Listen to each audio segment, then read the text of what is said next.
Well, welcome to the In Recovery podcast. I'm Austin. I own Phasor Recovery Services. I'm glad you're joining me today.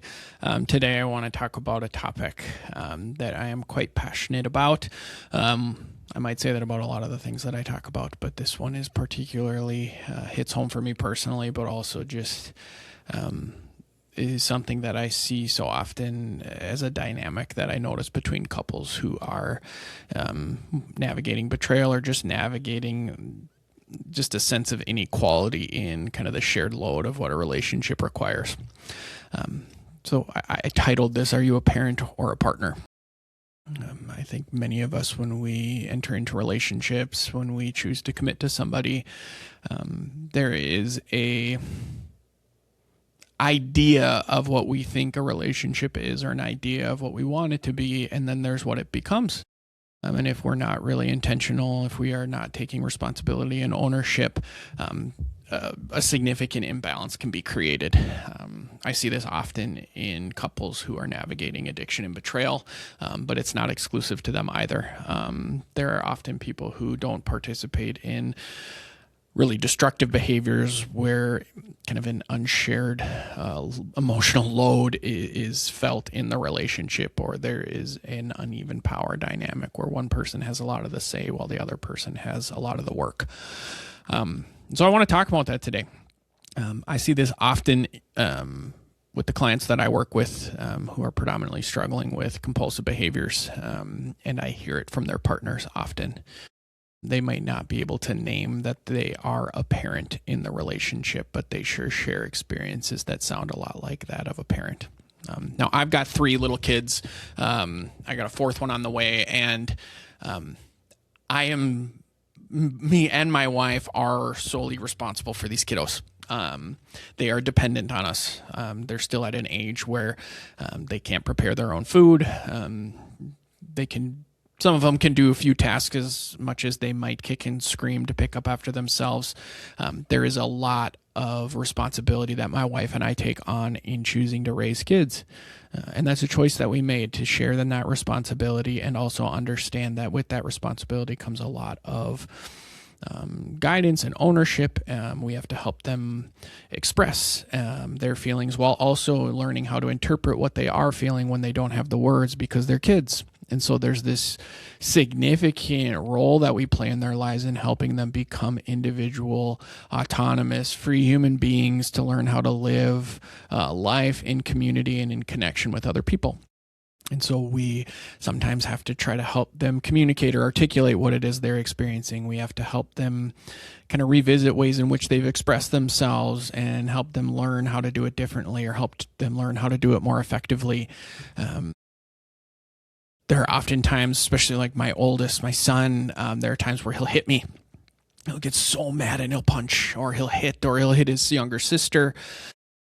And in those moments, I might want to say, buddy, like I might want to yell or I might want to scream, but it's to slow down and recognize, I can see you're angry right now. I can see you're frustrated right now. And we need to talk about how you're expressing that, because it's not okay in this house to hurt people.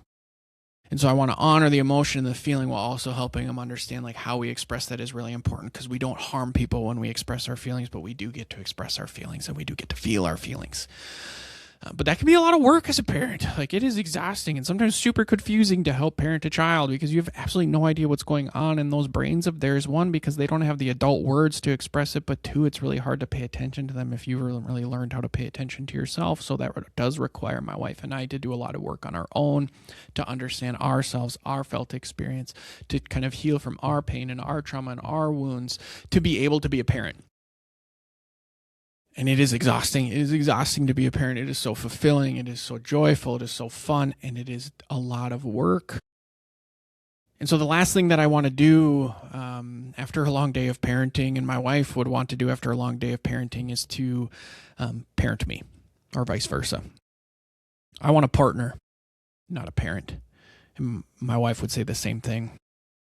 What happens so often in relationships, especially in relationships where there is kind of an imbalance, where one person kind of takes on all the responsibility, they take on all of the emotional weight of the relationship, the other person ends up being a child essentially functioning as an adult, but needing a lot of care and attention, and requiring the person who they've chosen to be a partner to really be a parent.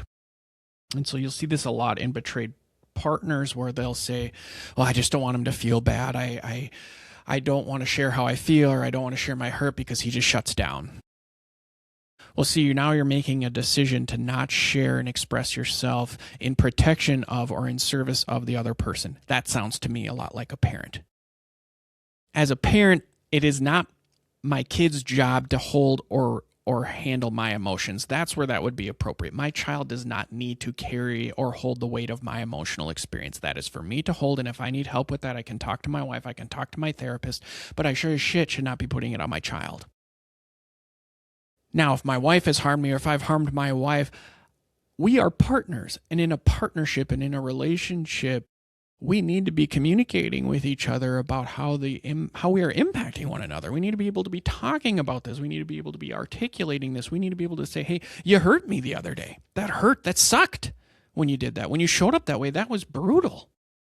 And I need to be able to sit down and listen and receive that without going into self-protection mode or sad puppy mode, or just kind of crumbling or reacting or fighting, not physically, but kind of emotionally, with all of these weapons that we use in our lives. Otherwise, I'm training my wife to become my parent and to take care of me, and to let her know that your emotions and your experiences and the pain that I've caused you are not welcome here. Your job is to cater to me. So you can take your emotions elsewhere, just please don't bring them to me. That is a parent-child dynamic.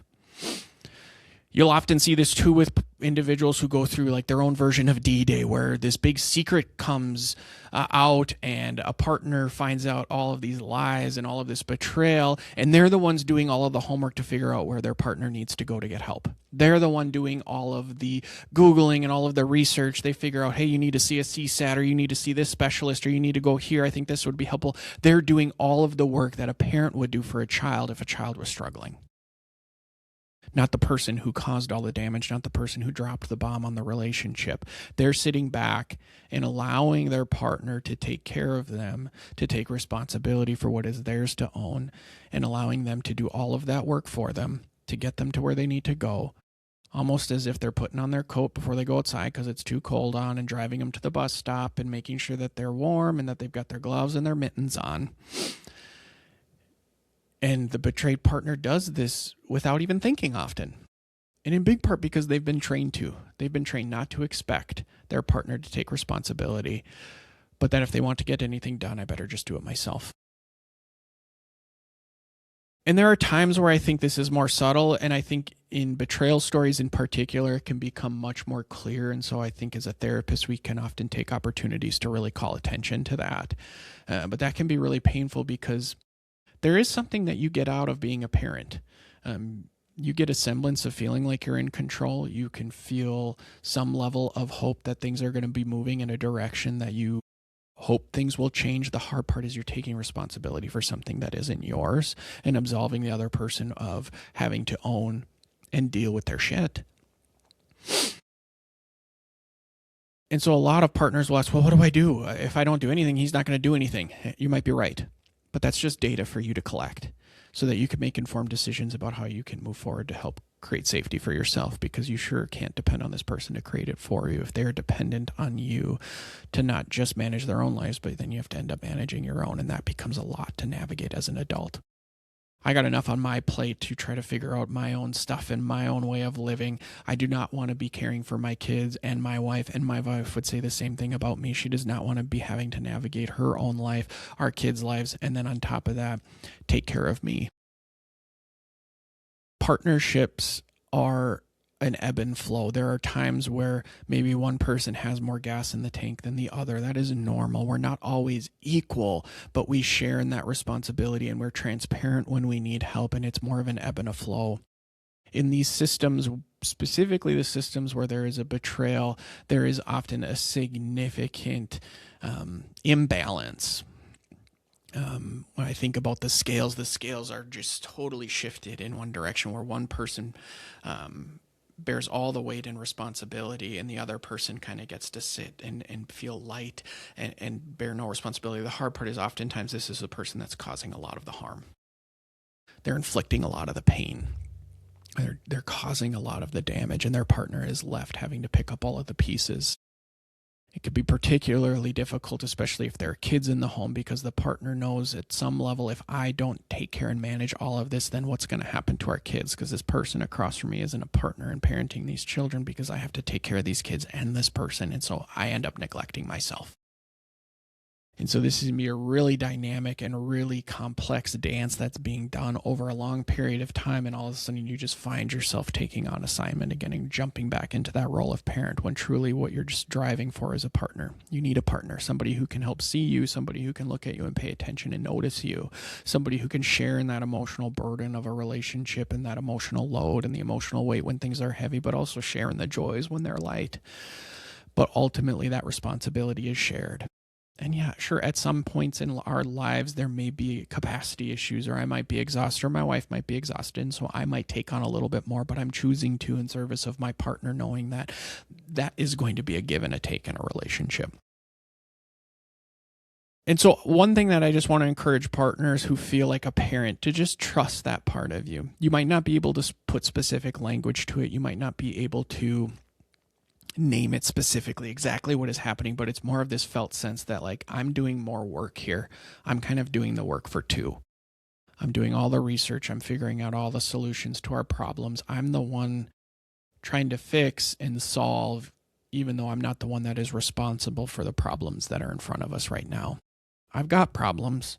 I'm not saying I'm perfect, but this big mess in front of me is the responsibility of the person across from me, and I'm the one that's picking up all the pieces, and I kind of feel like a parent at a time. Trust that. Bring that to the therapeutic room. Talk through that. Get some help and support so that you can stand in your agency and start to make informed decisions and step out of that role. And that will cause some turbulence. That will cause some conflict potentially, but also what it will do is it'll place the responsibility back where it belongs, on the individual who caused all of the pain in the first place.